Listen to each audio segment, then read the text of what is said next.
Welcome to the Salmon Runs YouTube. Enjoy the video. You start by putting on the Vision Pro and unlocking it so the device recognizes you.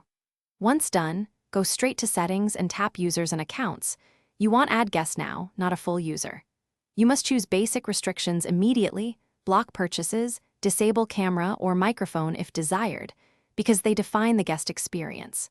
Make sure to set a temporary passcode or enable a quick pairing prompt so the guest can jump in without altering your main profile.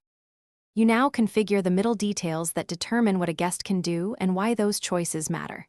Start by selecting which apps and content ratings are allowed. Once set, guests can use only those apps. Next, manage input options, allow controller pairing or hand gestures, and limit voice commands to protect privacy.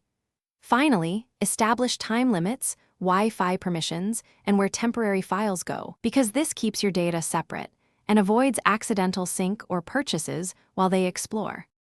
You finish by saving the guest profile and handing the Vision Pro to your visitor so they pick guest at the sign-in menu. Make sure you watch the first minute to confirm controls and access behave as expected. You can end the session remotely or extend time if needed.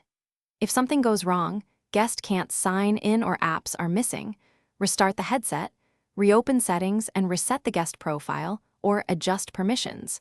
That usually fixes permission or pairing glitches quickly. Thanks for watching. Consider subscribing if we helped you.